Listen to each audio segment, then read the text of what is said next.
the big one, and one sow, the little one.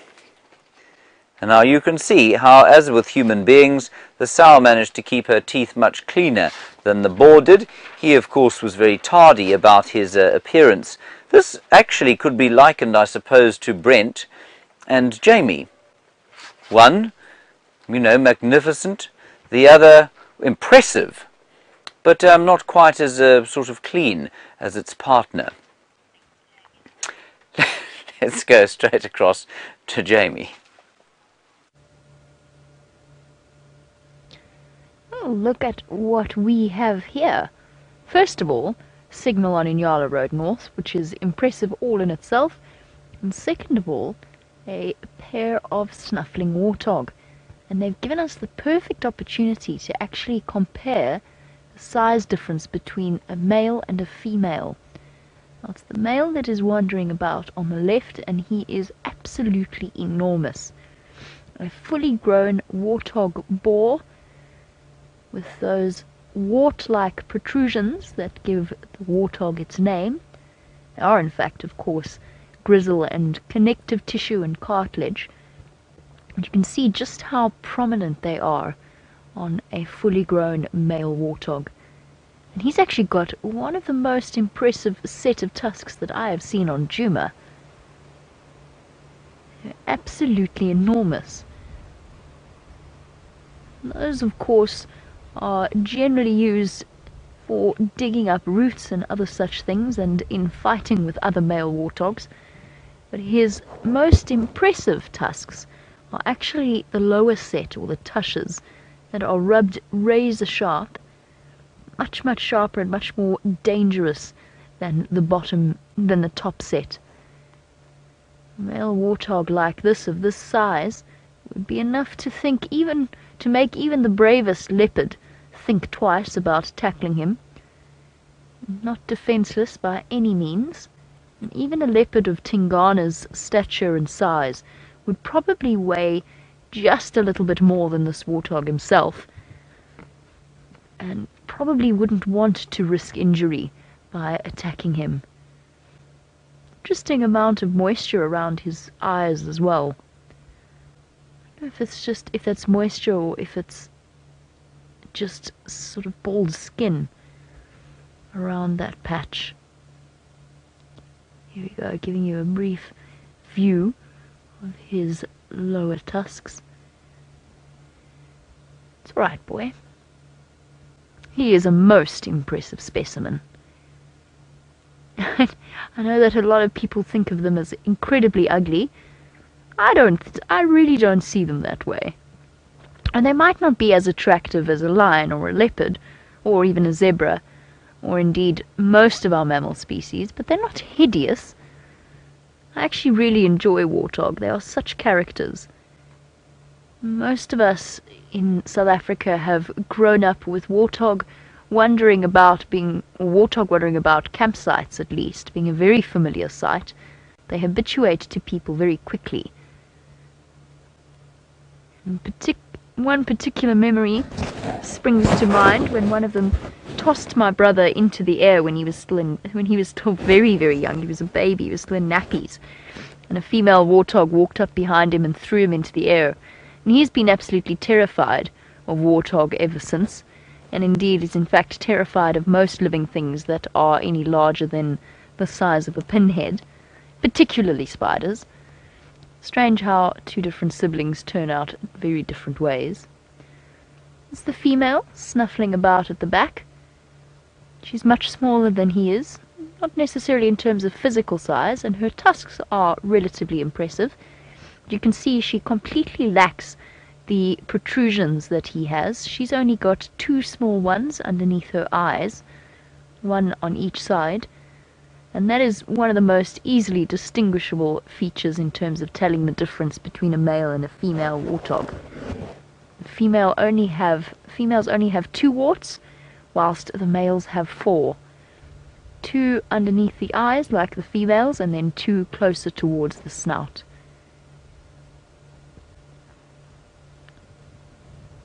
And again, like the zebra that we saw earlier, snuffling and eking out their existence, or whatever they can find at this point.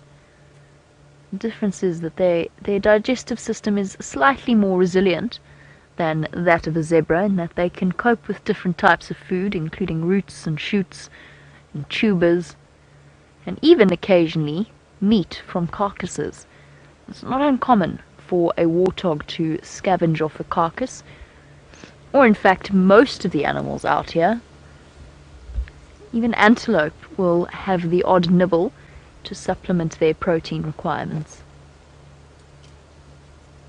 With her long flowing blonde mane, she might not be a lion in stature, but just as interesting.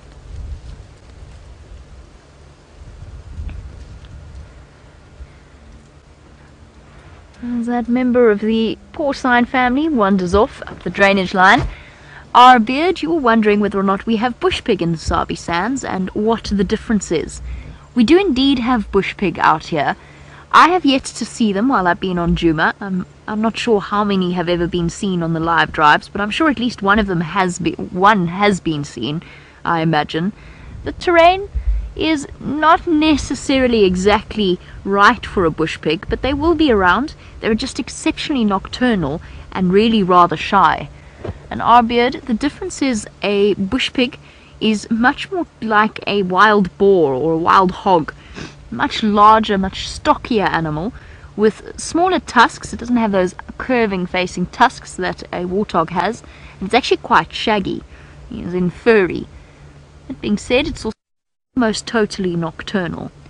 It's also apparently, I mean, it's one of those things that always makes you wonder, because we've got very strange perceptions of some of the animals out here. In theory, it is more aggressive than the warthog. I've one friend who's been chased up a tree by a bush pig that he disturbed whilst he was setting out to fix a pump around a waterhole. Though it does happen, they can be apparently quite aggressive. I don't necessarily think any more so than the warthog, but they are bigger, and I suppose perhaps that makes them a little bit scarier. Now, bush pig, seeing one of those on our live drives is something that would make me incredibly excited. It's something on the list for us, or I think most of us, to tick off. But since our current members or diurnal members of the pig family have moved off, I think we should carry on. Now, Lynn, it's a strange thing that you, very valid point, a very strange answer to your question. You were wondering if warthogs are ever poached for their tusks. That's a really, really good point, because, as you know, just like the elephants, a warthog's tusks are modified teeth, unlike hippo as well. Yet for some reason, the traditional ivory poaching is far more geared towards elephant tusks, with slightly less concern around warthog or hippo. And it is, as far as I know, it is okay to sort of, maybe it's not actually, now that I think about it, but I have heard of people selling warthog tusks off. Now, we, of course, even if we found a warthog skull here, and I know that there is one in the tent with James, even if we were to find a warthog tusk, we would never be able to take it out of the reserve. Everything that is found here stays here. But it is an interesting point that you make. It's one of those strange perceptions of the human mind that elephant ivory is automatically better than a warthog's tusk. And maybe in terms of the quality of it, or the condition, or the color, perhaps it is thought to be that way. But luckily for the warthogs, they aren't generally poached. The much more common problem with warthog poaching would be for bushmeat. It's luckily not something that we encounter here in this incredibly well protected and well preserved area. I might lose you through this dip. We've done very well on Inyala Road North so far. Inyala Road North has always been one of the signal black holes, so we might lose you a little bit. It is unfortunate though, because it's my favorite road on Djuma. Really incredibly pretty down here. Let's try and make it through this dip quickly and look for the lions at the same time.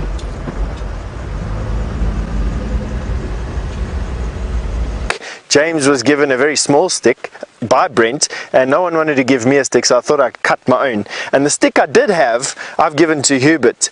So Herbert is now walking around with my stick, the one that takes the bullets, and I was feeling a little bit, how do I say, I was feeling a little bit bare before I decided to cut my stick. So now I've got my own, and I can point at things, and I can lift branches up, and I've even given it a spike at the end there, to inflict further injury upon myself, because I can't actually tell you why else I have it. Now, one thing I am going to tell you is there's going to be a crashing noise coming past us, and I want to show you what's just happened.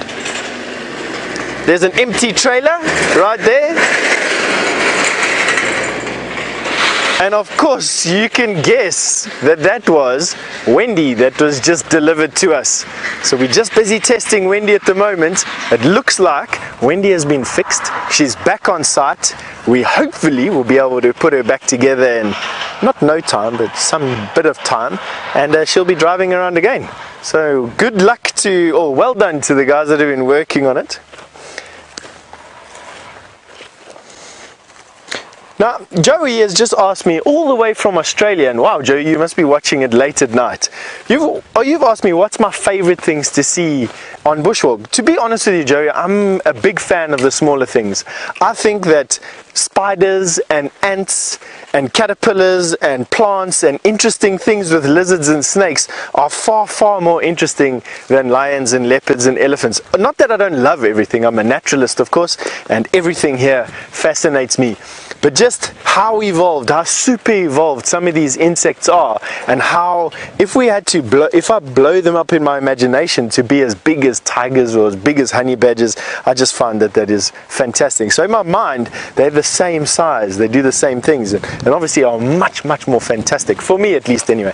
And that's what makes us such a complementary team, I suppose, is that we can show you all these things. Brent, of course, loves the track and the chase. Jamie is, of course, just her brain size is just unbelievable. James, as you know, is just James Henry, and myself, I quite enjoy everything.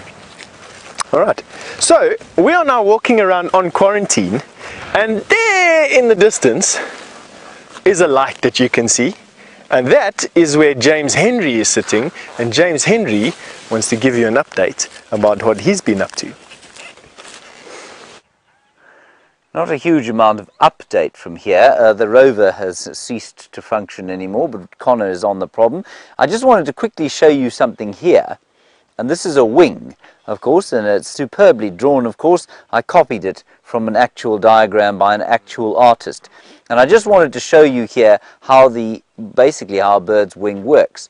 That there is the humerus of the bird, so that's like the top of your arm, between your shoulder and your elbow. So even though a bird is more distantly related to you than a crocodile, you have the same kind of arrangement of bones. There's the radius, there's the ulna, which are the two bones that are in the front of your forearm, and then basically your carpals and metacarpals, which are very differently shaped here in the birds, go through these 5 bones there. But attached to the bones are the main flight feathers, and these are the primary feathers.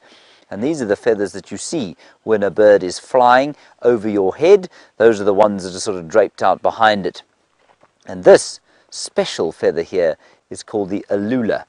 And the alula is specifically designed to stop the air, or to reduce the amount of turbulence on the edge of the wing, and that's very important when a bird is flying. Now, everybody, we have a special thing to show you.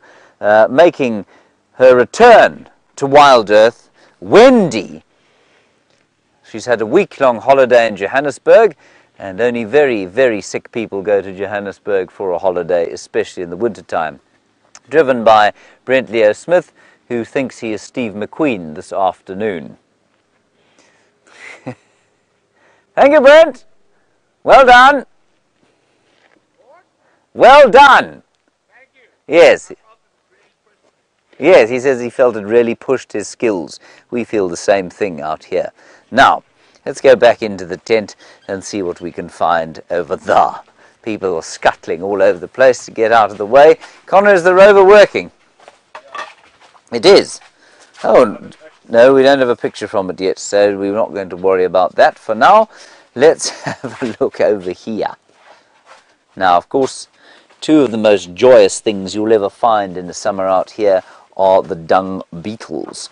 And these, everybody, you've seen dung beetles rolling their dung balls. Just have a look at those quickly, and I'll find you the actual culprit who made these balls. This, of course, being the dung beetle. Here they are, two species of dung beetle. In fact, they're the same species of dung beetle here. There we are, Vyumpi. One larger than the other, of course. I'm not for one instant going to try and pretend to you that these two dung beetles were rolled by these very two beetles. But, oh, they're quite smelly, aren't they? Dung beetles don't only feed on dung, they can feed on carrion. And I remember one once flew in my window and landed on my bed, and I thought, how sweet. And I picked it up, threw it out the window, and then I smelt my hand and had to go and be sick. Anyway, what has happened here is that this particular ball has been eaten out by termites. So I'm not sure, I'm pretty sure in fact, that the egg that was laid inside here by a dung beetle did not make it to fruition. It was eaten out by termites before the dung, or before the beetle could hatch. And so it's very important that what these dung beetles do when they bury their dung is try and get some kind of a hard casing over the top, so that termites and other predators don't get inside and eat the eggs or the grubs when they are born. Now this one, I think, was probably quite a lot more successful, and if we look inside there, which is going to be almost impossible. In fact, you know what? What's this here? You see anything coming out there? Yes, there we go. There we are. You can just sort of see it shining right through there. I think what you'll find here is that the egg hatched inside here, and the grub, or sort of a larva, would have eaten the dung away, eaten it all out of there, and then it would have dug its, pupated, turned into a dung beetle, dug its way out, and eventually flown off, much like this particularly spectacular specimen of a dung beetle here. Now, Steph has got something more interesting to show you. I think it's the setting sun.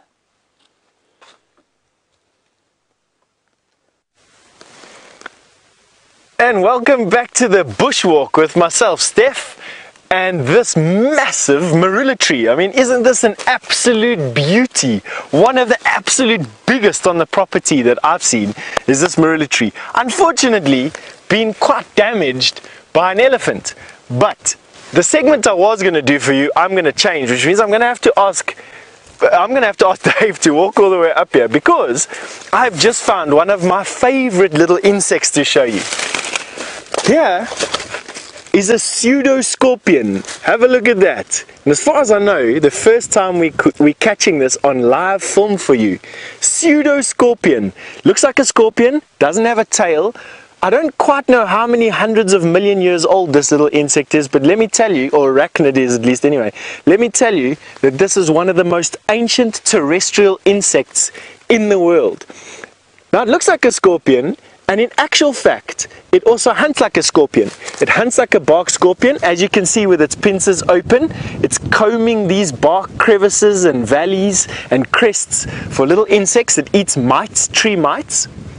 And basically what it does is it catches it with those pincers, and then this is the most unbelievable thing. Its pincers right at the end, right at the terminal point, are silk spinning pincers. And in those in that silk is venom. Can you believe it?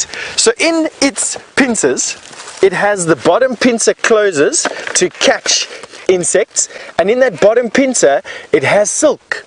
And that silk is venomous. Can you believe it? So it catches something, wraps it up in some silk that's venomous, and basically then, where's it gone? Saves it for later. And that's a pretty big one. Have a look. It's a fraction of a millimeter. I mean, there's my index finger. Have a look at that. First time we're catching it on film just for you. It is really, really, really awesome. I get really excited about seeing stuff like this. This is like, it's not quite like finding the coelacanth, of course, but it's around, it's not quite as old as it either. But scorpions are some of the oldest terrestrial organisms, and by terrestrial I mean organisms that can hang around on land, not under the water. And this pseudo scorpion is one of my absolute favorites. Usually nocturnal, but to be quite honest, I think the lack of food this year is driving him out, and potentially also the temperature. He might be hunting now because it is still a little bit warm, whereas it's not that warm later on at night. But we're gonna watch this little pseudo scorpion a little bit longer, but Jamie has got something quite exciting to show you. Off you go. Oh, while Steph goes for a bushwalk, we're on our way to investigate the hyena den. Now, some of you might have missed the update about the fact that a couple of days ago I found a female at the entrance to one of the old den sites on Mvubu Road. Now, I was exceptionally excited because she kept sort of walking around the entrance to the hole and then looking down, just like Madam did, the matriarch of the hyena clan, when we first saw her set of twins, the January twins. Now, this is exciting news because we actually thought that all of our hyenas had temporarily abandoned us and moved their den site onto a neighboring property called Simbambili. I'm hoping, against hope, that she will be there when we get there, and perhaps today will be the day that we will get the first glimpse of the newest members of the Djuma hyena clan. Quite possibly now the Djuma Simbambili hyena clan, but this is very much the core part of their home range. That is my plans for the evening. I've left where we last saw the lions for now. I'm going to head back there as it starts after dark, depending on what we find at the den and depending on how our infrared works and what we'll be able to view with that. But I think that to be able to see new hyena cubs once more will be tremendously exciting. That is where we are on our way to now, and I'm going to go quite fast just because we are starting to run out of light. And if she's there, wonderful. If she's not, well, we'll keep trying. We will keep hoping. I refuse to give up on our hyena clan just yet.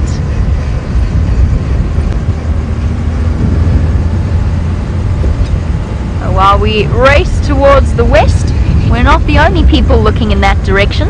Let's have a look at the sunset from James's point of view.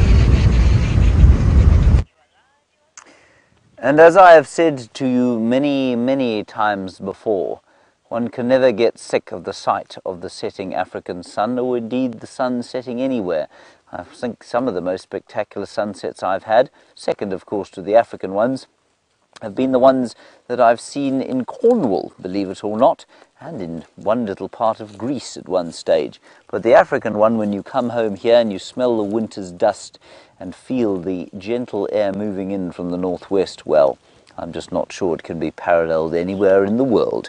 Here we have a Terminalia sericea, or silver clusterleaf branch, and all over it we have termite nests. Now, I don't know precisely what these termites are doing here.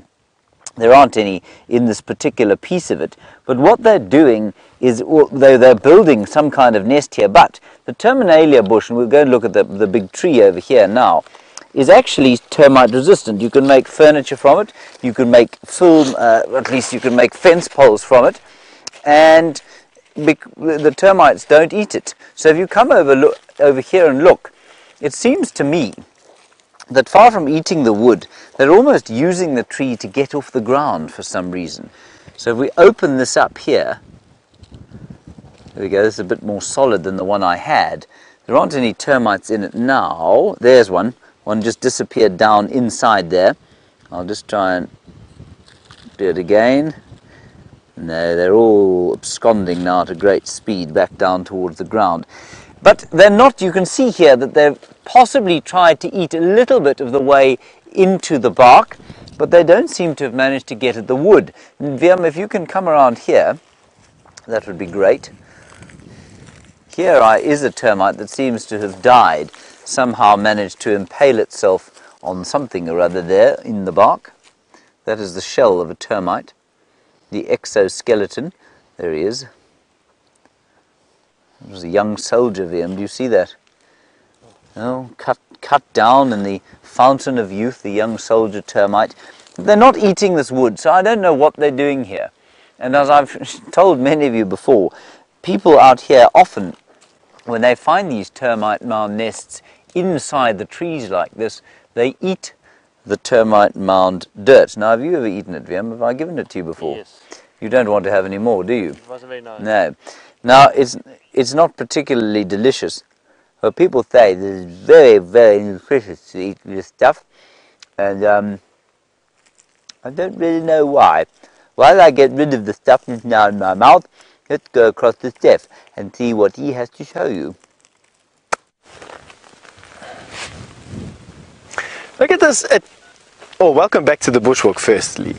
And look at this apparent carnage that we're seeing from the elephants that have damaged this tree. Now I know it's elephant because of these marks. These are from the tusks of an elephant. An elephant has come here with his tusk basically, dug it into the bark, leveraged off a piece of bark, and then shoveled it in their mouth. They eat the inner bark of the tree, not really the wood part, but this inner bark where the cambium and this is the cambium, where the xylem and the phloem vessels lie. This is where the tree basically transports all its nutrients. And have a look here, here's some right here that have crystallized out.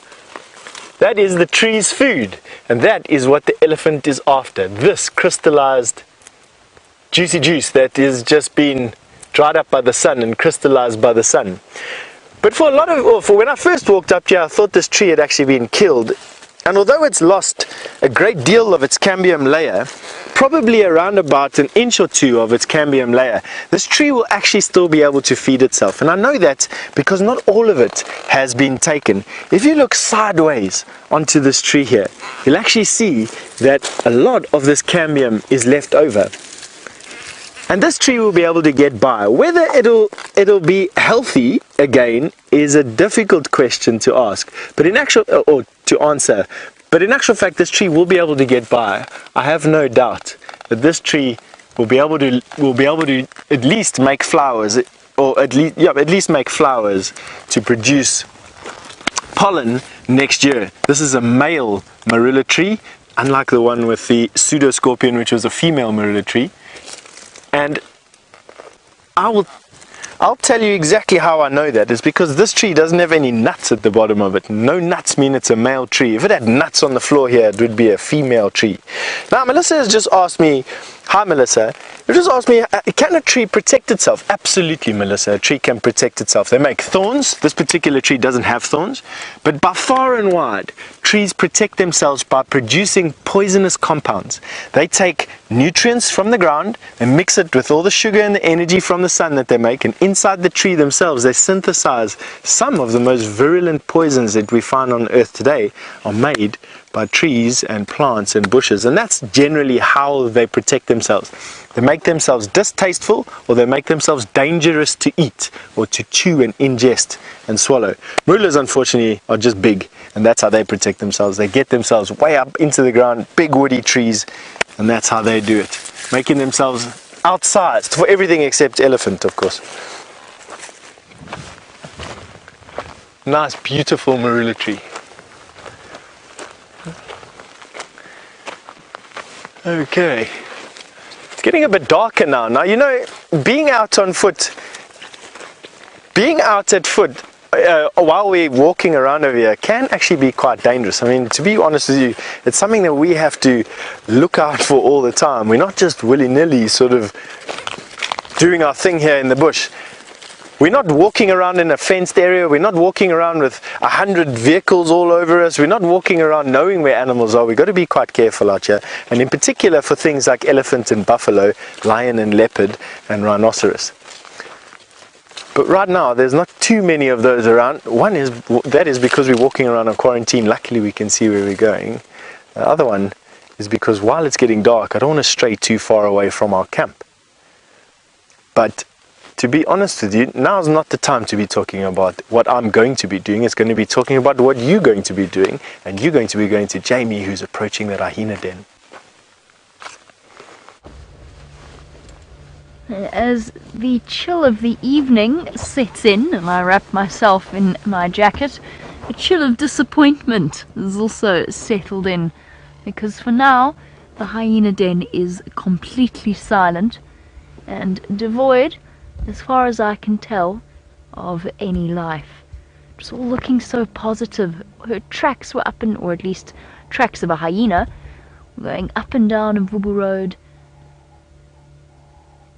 You can see how the paths close to the den have been freshly scuffed and cleared of leaves. You can see that path that leads from the entrance.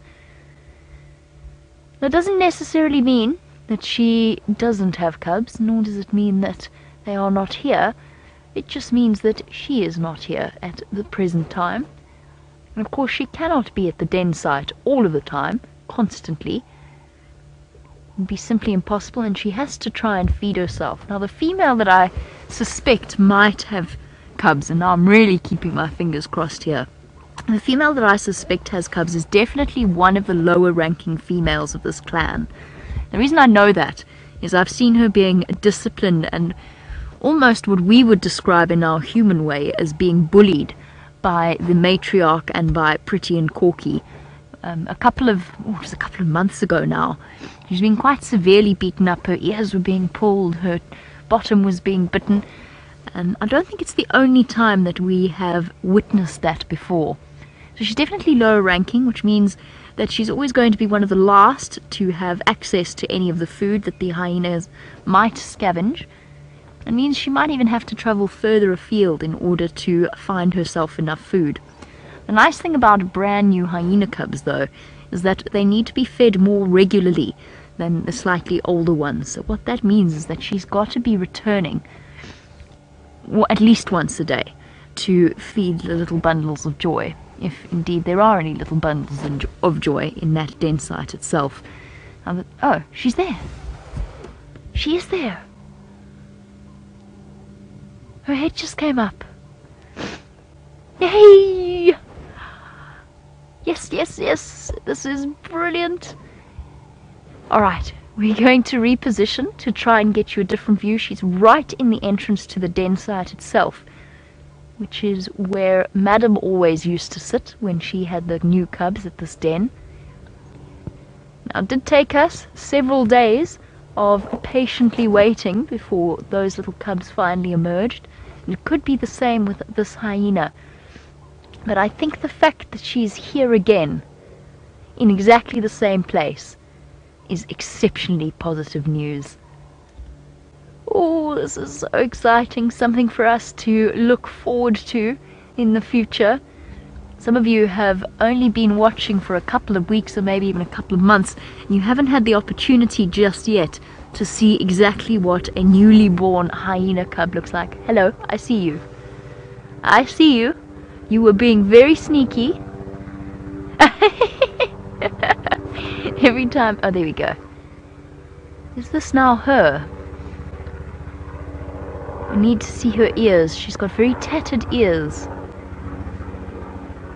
And she's not making it very easy to see if it is her. No, girl. Is this you? And Shamsun, if I hadn't seen that she was there, my next step was to do just as you suggested. You've wondered whether we would ever set up cameras at the den site to detect movement. I was thinking about asking Brent really nicely if I could borrow his camera trap. And I might still think about asking him if I can do that. The difficulty is he doesn't have a metal box in which to place it, and putting something at a hyena den like that is asking for trouble. We'd have to put it right up high out of their reach, and it would run the risk of being damaged. Now there is a way around to that part of the den. We'll have to keep our distance as much as possible, but we'll still be able to maybe get a little bit of a view into the den site, not into the den itself, but just from a different angle.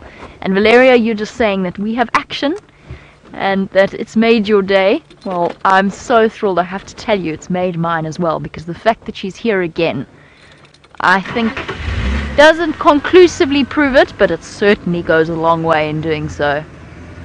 She didn't even lift her head when we came in. I had no idea she was there. And that's one of the wonderful things about our hyenas, is that the cubs learn from their mothers and automatically become very relaxed with vehicles incredibly quickly. So while we reposition, let's head back to James on quarantine, who I'm sure will be thrilled by this discovery. I am truly very thrilled about that discovery, everybody. And now I've lost picture here. I'm going to have to start throwing things. I'm trying to drive the rover to my next thing that I want to show you. There we go. Okay, now, I am so thrilled, of course, because hyenas, I think, are just spectacular. Oh, there it is. Haha, it worked. Look.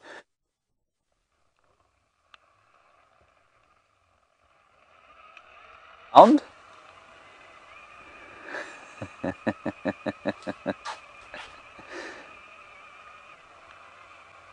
Look, Viam, it seems to have died in the midst of eating something. Everybody, that is a hyena skull. And what I want you to notice as we drive around it, let me just drive up a little bit further like this, is the fact that it has something in between its jaws. Now, that thing in between its jaws is a large bone. And the thing about that bone is that only, I mean, obviously I've placed it there, it didn't actually really die there. That bone is a hyena is the only thing that can eat a bone that sort of size, and it wouldn't have used the teeth that I have placed the bone in between there. Those are the incisors, and of course the canine teeth. But those very on the top, on the sort of bottom right hand side of your screen there, I've just backed up a bit, you can see the carnassial teeth. Those are the molars, and it's the premolars. Those in between, you can see there in between the canine, which is the long thing, and the sort of slightly long one on the right hand side of the jaw there. In between that, you can see those premolars, which are chisel shaped, and it's those that this hyena would have used to bite through that very thick bone. And inside the bone, of course, if you come out here, I'll actually show you what the bone looks like. I know that you have a cable there, you can wait for me if you like.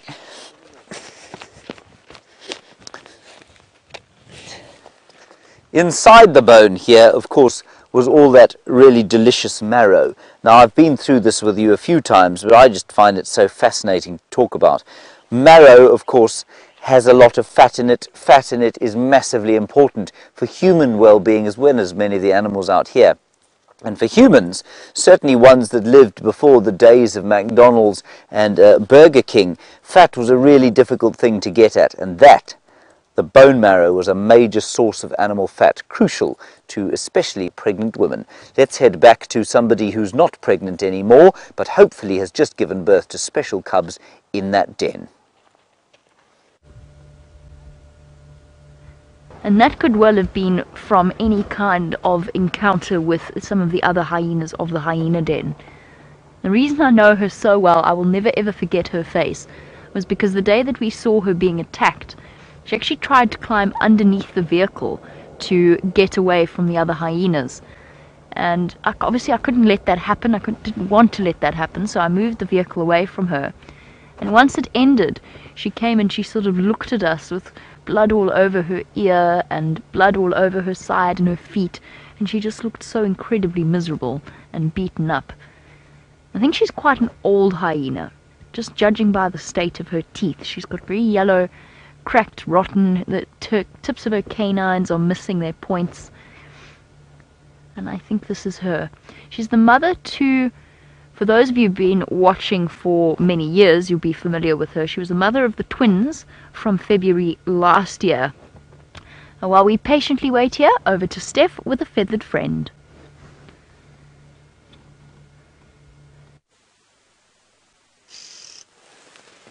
Well, welcome back to this, what's fast becoming an evening bushwalk, but we've still got some light, and in the light that we've got, you have got a red-billed oxpecker. Now, a few days ago, I can't actually remember when it was, but a few days ago on the walk, there was some here we go. got a bit camera shy. But in any case, a few days ago on the walk, we found that these oxpeckers were returning to this tree here with nesting material, which is the fur from the animals that they sit on. We couldn't quite see what fur it was that they were bringing in, but definitely think or know that there's a red-billed oxpecker's nest inside this tree. And the oxpeckers, they nest in the disused holes of crested barbets and woodpeckers. Now there must be a woodpecker hole inside there. Inside of it is these oxpeckers, and they're taking bits and pieces of fur that they've combed out of the animals with their jaw, with their beak, and they're lining the nest with that fur. And I think that there's probably one of the mating pairs that are inside there now with some chicks. Can't hear anything. As soon as that bird landed, we walked here to see if we could hear the feeding cries of any of the young oxpeckers, but no, we couldn't. So my feeling is that they're still sitting on eggs right now. But definitely, this is a route that we like to take from time to time, and it's definitely a place that I'll come back to and check over the next couple of days and weeks to see what baby oxpeckers are coming up. He'd chosen to live in that sort of mucky pond. There's the Nyala now having a bit of a drink, but actually he looks pretty well. And there's some nice green grass there because of the water, and that's what he's eating. Now, we don't often get to see them like this. Normally during the day, normally during any kind of light hours, they're in the water, and this chap has obviously come out just a little bit earlier than most of the time that they would, and I think that's wonderful to watch him eat there and cropping away that grass. All around water sources in this area and the Kruger Park and other wildlife areas in Africa, you will find these lawns that appear. And the lawns, of course, are because the hippos crop the grass so very short. They don't have very impressive sort of short grass cropping equipment like many of the other herbivores. They've just got these sort of fat lips that they use to, you can see him flapping his fat lips there over the grass. And so instead of pulling the grass plants out of the ground like many of the other grazers do, he just kind of chops them at the top. He seems to be eating quite a lot of soil there. And I mean that genuinely. They do eat quite a lot of soil because, of course, they are geophagic. They don't get a lot of their nutrients from the grass, and so they must every so often eat a little bit of mineral or get a little bit of mineral content from the soil.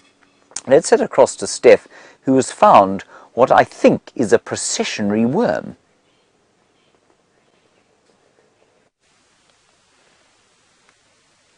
Well, welcome back, and it absolutely is a processionary worm parade. And you know what, today's been really special this afternoon. You found that pseudo scorpion with me a little bit earlier. I haven't seen them, one of those, in the wild in more than a year. And this particular caterpillar species I haven't seen this summer yet, and they're very common when it's very wet, but not so common this year.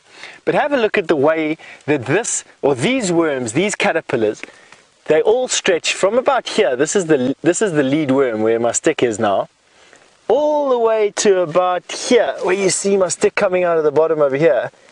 And they all are attached to one another with a line of silk. And the reason why they're all together is so that from a distance they look like something bigger than what they are. And that is a protective measure. It's a defensive mechanism to help them walk from place to place to feed. So when they get to a nice tree that they enjoy eating, what they do then is they branch out into the tree, they eat all those leaves, and when the leaves are done, what they do is they move out of the tree, joined by one another by this line of silk, and move off. Now what I still don't know, and this is after all these years, almost 20 years of working in the bush, is what makes worm number 1 so special. And I'll tell you this, as soon as worm number 2 is separated from worm number 1 by that line of silk, so if that line of silk is cut, all the worms group up onto one another and they will actually die in that group. I've seen heaps of processionary worms dead when animals have just literally kicked one of the worms away from the lead group. So as long as the worm number 1 is joined by silk to worm number 2, 3, 4, 5 and 6 all the way down to I don't know how many worms are there, 30 or 40, they'll all keep on walking. As soon as you cut that line of silk, they'll bunch up onto one another. What makes worm number 1 become worm number 1? Well, that is one of those unanswerable questions that I have. But let's just have a look back at these worms. They've reached the end of their stick and now they're doubling back. And isn't it wonderful that you can get into the bush, into the middle of it, just like we're doing right now? It's one of the wonders of this bushwalk, and of course of Dave's athleticism. So now, worm number 1, which is here somewhere, with his friends has now doubled back. And that's why this column of worms have come to a standstill, is they're waiting for worm number 1 to decide where they go next. Isn't it incredible? These, by the way, turn into moths. But have a look at that. Not something that you want to get in your t-shirt.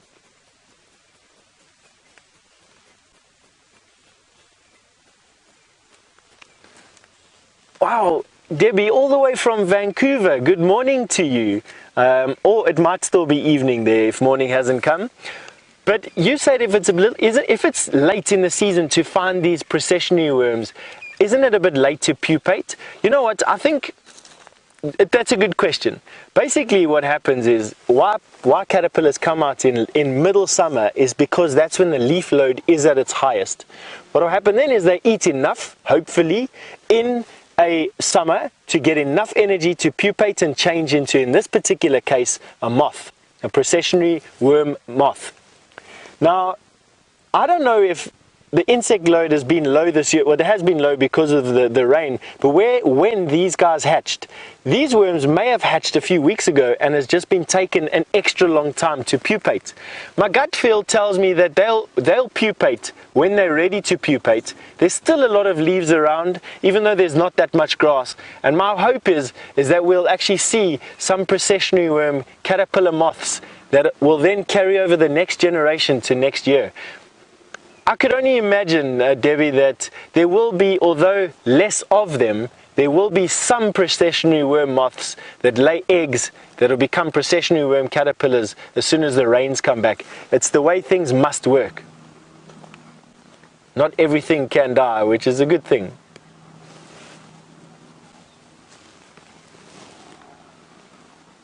Now, Luke, you asked me, how does the first worm get chosen? And you know what?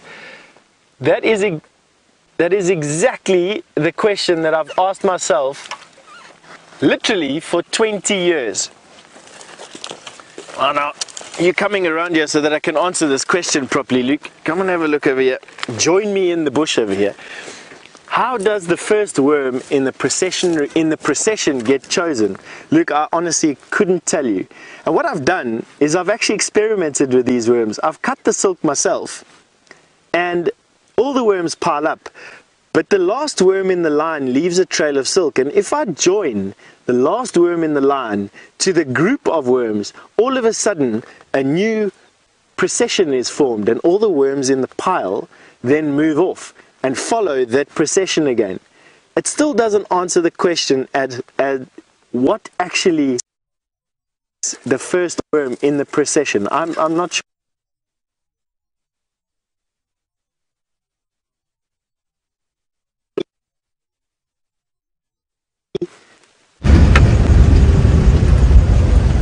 Well, Steph starts to wander home, and I think he's probably going to have to relatively soon. We have left the hyena den, and I did have to drag myself away, I have to be honest. It was with great reluctance that I left, but it was getting a little bit dark, and wonder upon wonders, the lions have come out at Buffelshoek Dam, where we started checking earlier. So that is where we are on our way to right now.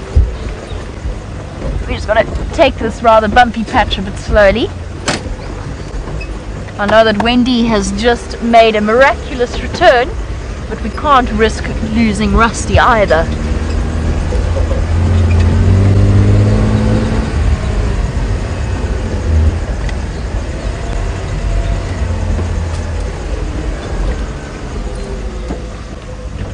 Okay, and here we go. We're going to go a bit fast, just because we don't want to. They're right up in the corner of Djuma, which means they either need to go a little bit to the north or a little bit to the east, and they will have gone outside of our traverse area.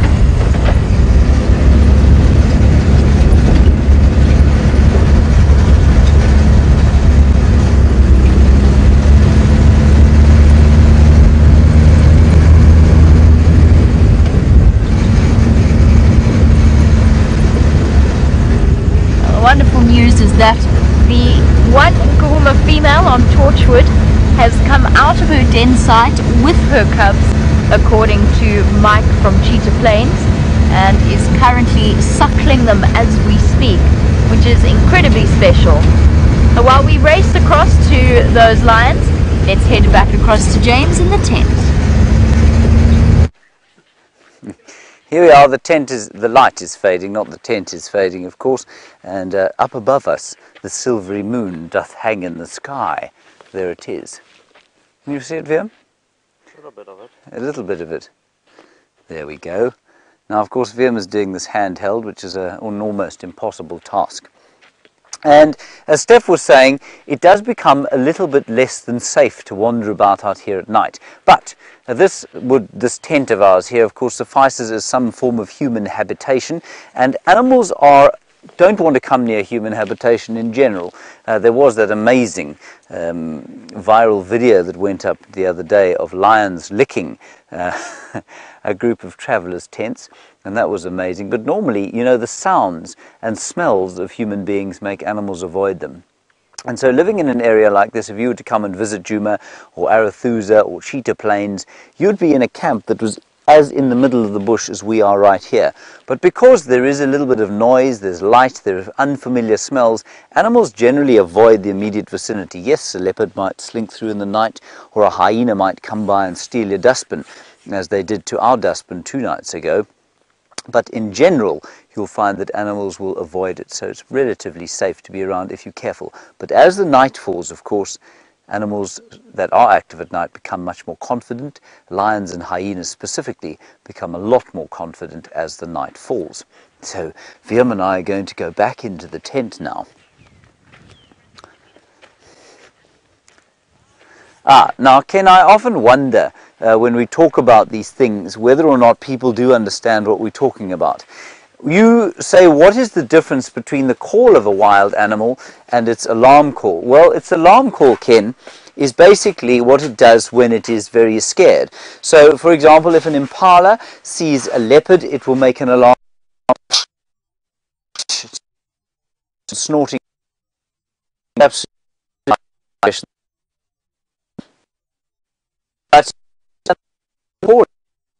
But context of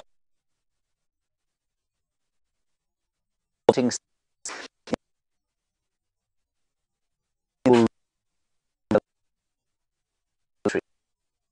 different noises they make, but an alarm call is specifically for alarm, for some kind of something has made the animals afraid. So in the case of a monkey, they're able to make 3 or 4 different kinds of alarm calls depending on what is threatening them. Now, Geraldine has just found me a very special spider that seems to be in the very last throes of its existence. And what I want to try and do is have a look at it under the microscope here. Let me just load that up. I'm going to remove it by hand. It is still slightly alive, so if I drop dead, everybody, know that I died happily trying to show you the joys of an arachnid. I'm obviously being totally exaggerating completely here, but because a baboon spider like this one is not a biter in general, I'm not actually going to put it under the microscope yet. It is definitely dying. I don't know why it's dying, but you can see it's hardly moving at all. And that is the baboon spider, and it is a part of the tarantula family. How amazing is this stunning, stunning spider? And I don't know why she probably is on her last legs. But we've had some amazing spider sightings today. We've had little Charlotte, who lives in the buffalo skull, and now this baboon spider. What we can try and do, let's just try this quickly. I'm not going to put her under the microscope. I'll try and take the microscope and put the microscope over the top. Let's quickly, while I try this, there's a wonderful picture of Stefan playing drum majorettes in the sunset.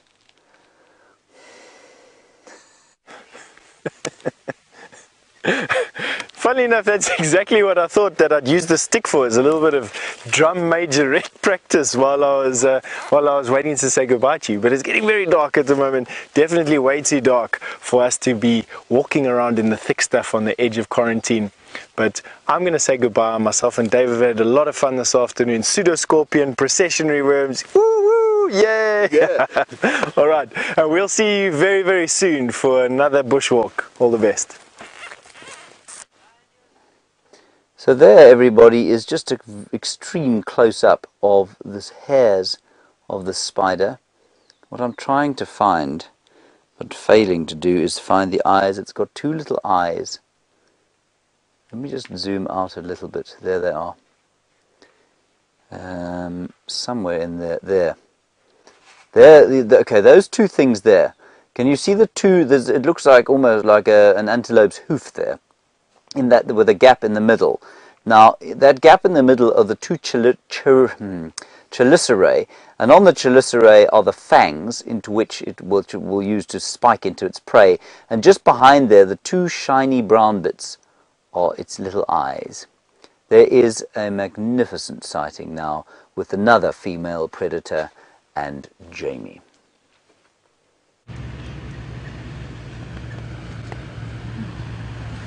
Wonderful way to finish off with the last few moments of our sunset safari with the lions.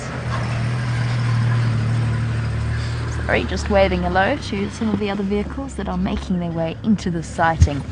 There's one lioness here. This is the one that I think has the suckle marks. There's also two males and a female that I can't see at the moment, but Elvis tells me are just around the corner. Unfortunately, it's something of not a traffic jam, that's the wrong word, but space is limited at the moment since they are doing some alterations to this waterhole, which means that there's lots of equipment and large machines about. But we'll settle for now with the view of this gorgeous lioness eyeing right up against the water's edge. Here we go. Chandra. Awesome. And this, I think, is Amber Eyes, if it's her from this morning. And you can see male showing plenty of interest in her. And she's a little bit irritated with him. Tail thrashing a bit. She's going to ignore him. I think he's going to continue onto the dam wall,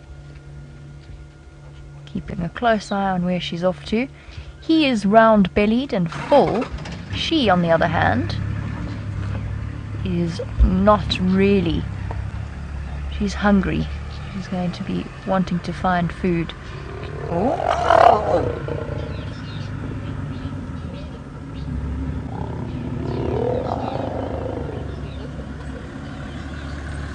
How cool is that? She gave him a very clear message. Told you she wasn't very happy. She was a bit like this morning as well. Amber Eyes doesn't take any nonsense from anybody. Hey girl, these boys been harassing you all day. Well, what I think might be happening here, and I'm just going to change the angle of the spotlight ever so slightly. And in fact, I'm going to take the spotlight off so that we've got this incredible lighting coming from the other vehicle. Look how beautiful this is. Now, what I think is happening is I think the pregnancy hormones are causing the males a little bit of confusion. Now, he's not the only male here. There is a second one, but they've been keeping a distance from each other, almost in the same way they do when one female is in estrus. And I think the hormones are just confusing them. And I think as a result, they've been harassing both the pregnant or lactating female, as well as Amber Eyes. I think she's been caught up in this as well. And she is just so fed up with him. Wasn't that incredible, that deep snarl that she gave? Couldn't have given him a clearer message if she tried.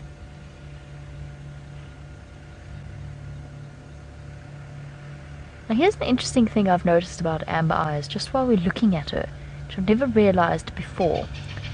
The backs of her ears are not as black as some of the other females in the pride. And she turns her head, and she will at some point turn her head, be able to show you exactly what I mean by that. The black on the back of her ears kind of only comes back sort of up to about halfway, and it's not nearly as dark even as this Birmingham boy's the back of this Birmingham boy's ears.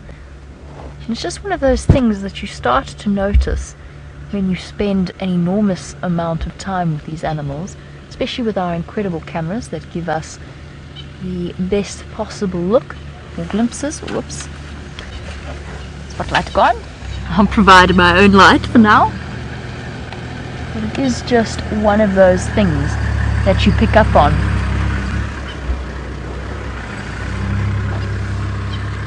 Now Lynn, you were wondering if they will still mate if she is pregnant. The answer is usually not, no.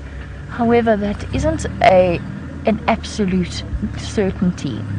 The reason I say that is because I recently heard a story about a female leopard that had just given birth and was seen mating with a male, probably in a way of almost pacification and protecting her newborn cubs. Lions might fake an estrus cycle in order, physically, it happens automatically in their bodies, in order to convince the males and to help broker a peace deal. So we've seen it with females when they are in the middle of a pride takeover and they've got young cubs. They often apparently come into false estrus and try and distract the males by essentially seducing them and keeping them away from their cubs.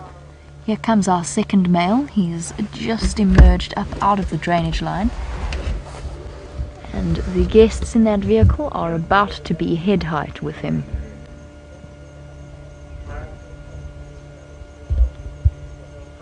They've been doing this morning as well plenty of urine spraying and scratching their back feet, scent marking the area. Oh, look at that, guys. I can't shine, so I'm not sure how clearly you can see that. I know it's very grainy, but I can't obviously shine straight into the faces of the guests. But just look at that. Look at how close he is. First of all, how close he is to them, but how eye level he is with the driver of that vehicle, with Abel. That's hilarious. Imagine how you would feel if you were the guests on that vehicle and this was your first safari experience. Imagine what it would be like being eye level as it starts to get dark with a male lion. We're going to try and test our infrared ability. I'm going to try and work out how on earth this works. Chandra, what do I do with this? Same as a normal spotlight. Same as a normal spotlight. Okie dokie. Okay. So while you distract yourself with that male lion, I'm going to attempt to figure this out. Everybody hold on one moment. This could be interesting. Oh, my goodness, you say just like a normal spotlight, it's about 40 times heavier. How do I know if it's on?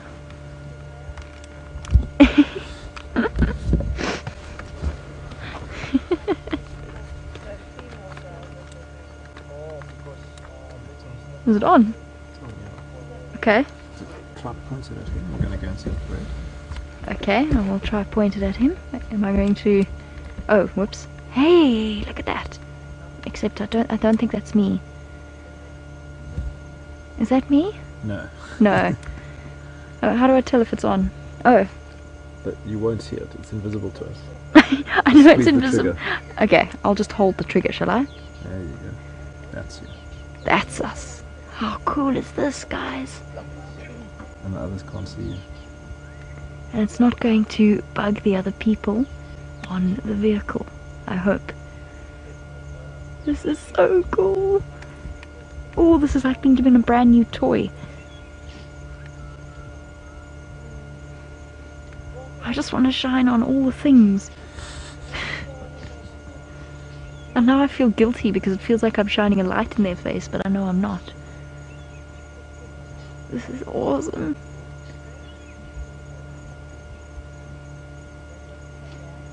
Should we try the next one? I'm so excited by this. Sorry, guys.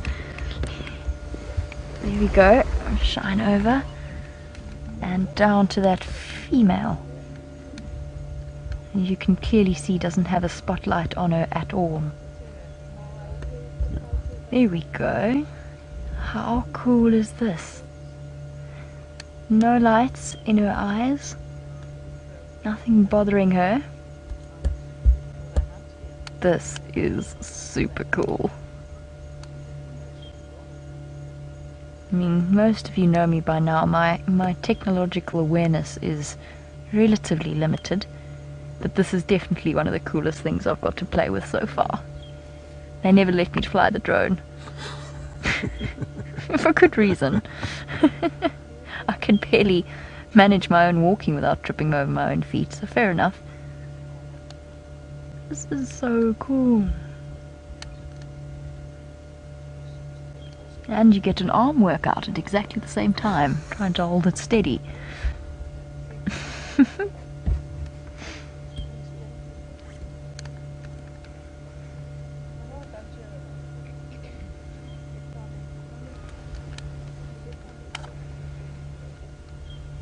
So now if I take this light away, then you've got this. It's interesting. So this is normal light when compared to our infrared that was on the other lioness. It still looks really cool. We shine on him because the spotlight's not really reaching there. Here we go. He looks very peaceful and very much fast asleep. I'm sorry everybody, I might be bouncing you all over the place now, but I'm just having so much fun. Hugely entertaining. Oh, big yawn. Now both of the females, or at least Amber Eyes, is hungry. The males are not, and Sally has said you would think that it would be in the males' interests to make sure that the females are well fed, since they need them to propagate their genes, which is of course one of the clearest of the biological, oopsie, sorry, it's a bit heavy, fell over, the clearest of the biological functions. And Sally, that is a really good point, but it's again, it's a survival of the fittest, and male lions don't really think in the same way we do in terms of logic, and evolutionary wise the females have always managed to take care of themselves well enough that it doesn't matter terribly much if the males don't let them, or at least take the lion's share of the meal, let's put it that way. Cool. Alright, I'm going to back to colour, since we've got the wonderful lights of the lionesses drinking. Cat in Tampa, absolutely no. I mean, look, this is also an extraordinary view. It's absolutely stunning. But at the same time, the possibilities with this infrared, I don't know what I'd call it, night vision spotlight is so exciting. I want to go and look at all the things now. Except that, of course, we're going to stay with the lions, see where they decide to go. There you can see, she is very empty-bellied.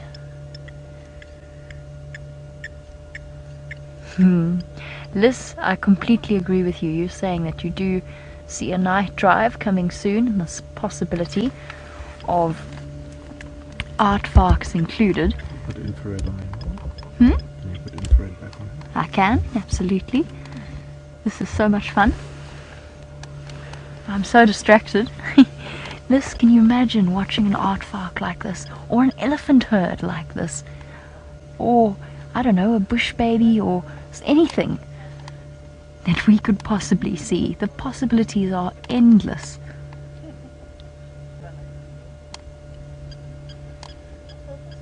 So incredibly cool. And by the time I'm finished, I'm going to have biceps like Gendre's calves. Maybe not quite, but they'll certainly be more impressive than they are now. This is the female that I think is lactating. And I'm hoping that she might stand up and give us a bit of a view of the suspected suckle marks.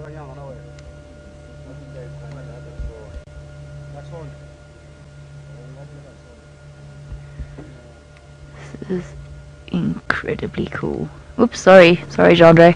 It's quite hard to hold up. I mean, it's not hard to hold up, it's just ungainly.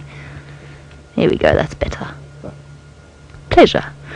Anything to get to experiment with this new toy.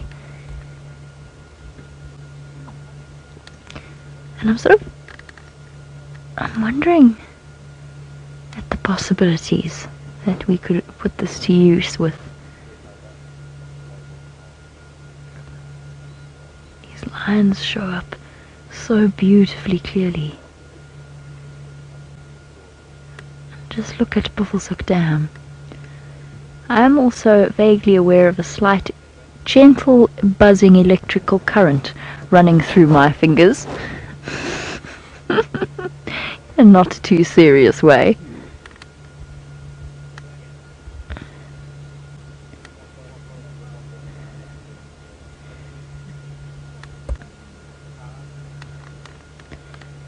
Still on. Yes, it is still on. Oh, it's so hard. It's so weird because I can't see it.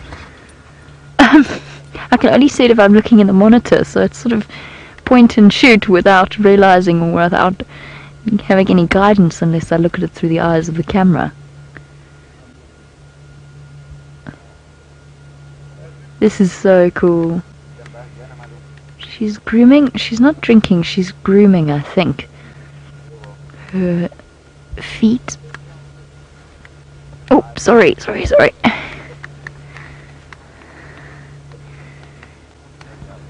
And cat in Tampa. Yes, I assume that we are able to shine this on the prey and the prey species. To the best of my knowledge, it's not going to affect them in any way. And what that means is that we could actually witness lion hunts or predator stalks at the very least in the dark. And no, not just that, obviously. It's not just about watching that sort of thing. It's also about the fact that we could, in theory, also just view our diurnal animals like wild dogs, or perhaps cheetah at night. The lion, I think, has given up on his pursuit of the females, and the lionesses are off. Now guys, if they do move into the thick bush, we will... Oh, oopsie. How far does this range extend? Far!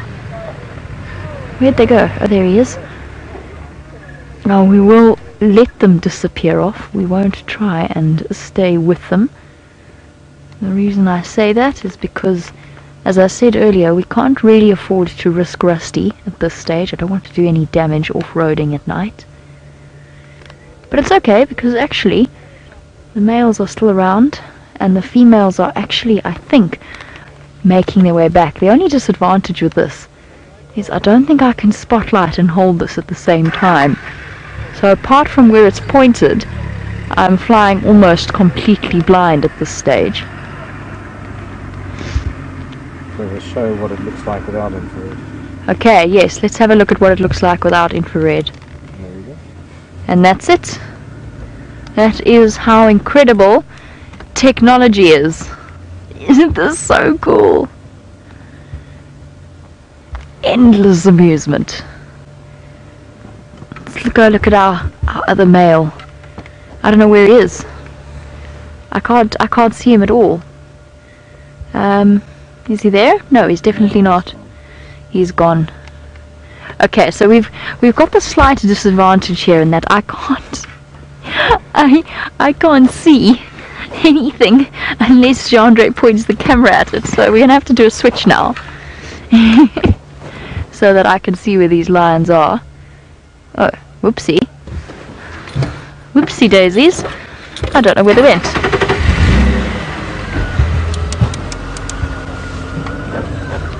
Oops, and better not blind these poor people coming behind me either. Oh, there they are. Okay. No harm done. So while we reposition, get you another view with our super cool new toy, let's head back to James in the tent. Isn't that so cool? I mean, I think that's, I guess again I've forgotten to turn the sound off. I think that's just wonderful, isn't it? We're going to be able to view those animals at night. And of course, I'm not sure, I didn't hear Jamie say it, I'm sure she did. But the big thing about that is that the animal can't see the light at all. And so I thought it was amazing when you have that shot over the top of the Land Rover, over Abel to the lion. And Abel, of course, in full picture and had no idea that there was a light on him, which I just think is fantastic. So it really is going to open up a whole load of possibilities for us. The next thing, of course, is going to be turning that into colour. But many colourful things to say about these lions. Let's go back to Jamie. Sure you're recording? Oh, just have a look at this. This is absolutely incredible. Here's an iconic image for you. A male lion resting right underneath one of the graders, one of the diggers. Absolutely awesome. Look at that. It's so cool. Let's try and get some extra light on it. There we go. How's that? I hope you took lots of screenshots of that situation, because that was absolutely hilarious.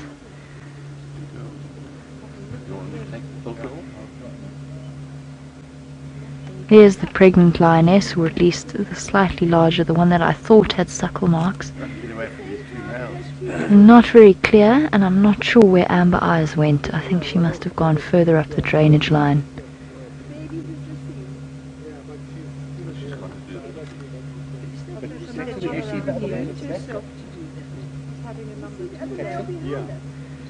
There you go, relieving herself, which she's done all. She's been doing this regularly since we've seen her, and I'm not 100% convinced. She kind of looks pregnant, but yet she's got what look like suckle marks. And we had a debate this morning about whether or not a pregnant lioness would actually allo-suckle another lioness's young, since there is one female with babies in Torchwood. She would be lactating, she would be producing milk. It would just be a matter of the cubs suckling on her. And here we go, let's have a look at this view for a second. It's pretty magnificent. Now before we get to the end of our safari, I think we should try one more time with our UV. What do you think, Chandra? That's just because I want to.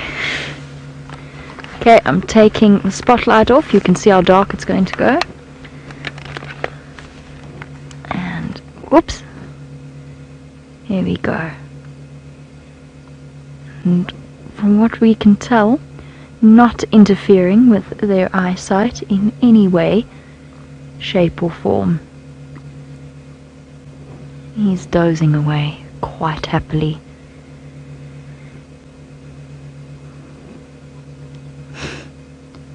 Look at that. There is that tapetum lucidum. Is that still a reflection from this infrared? Because there was a bit of a glow there when he opened his eye. That's fascinating, because we're not shining on him. We're just shining next to him. Very cool. So I hope you're all taking lots and lots of awesome screenshots and sending them through on #SafariLive on Twitter. This is definitely awesome. Apparently some of you are sending through the most amazing screenshots. And thank you all very, very much. And while we leave him to doze, we can have another look at, definitely I feel, one of the most hilarious images we've managed to bring you. Oh, he's going to come right up past us.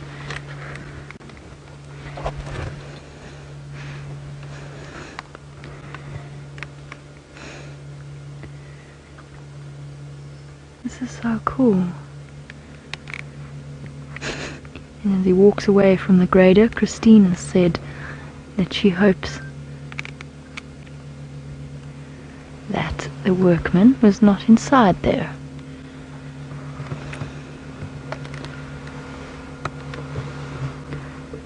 Whew. How's your heart rate there, Gendre? He nearly brushed against the car.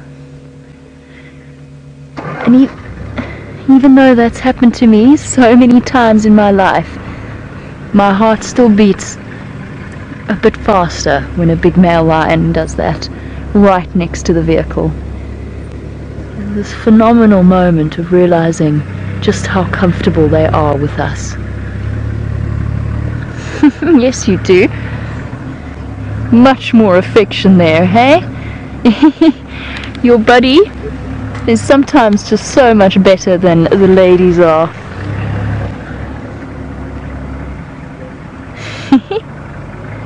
Having a good cuddle session because they've both been rejected by their girlfriends. Hi guys!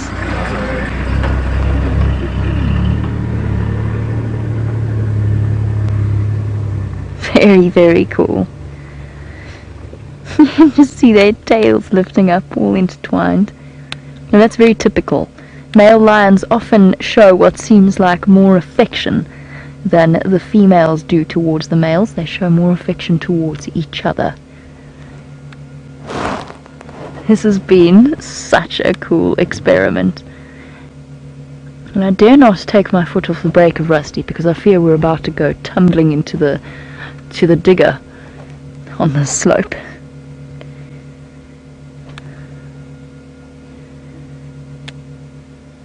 And they, I think, have decided to let the ladies move on out of their sight and off hunting. And they're going to... Oh, sorry everybody, my arm's about to fall off.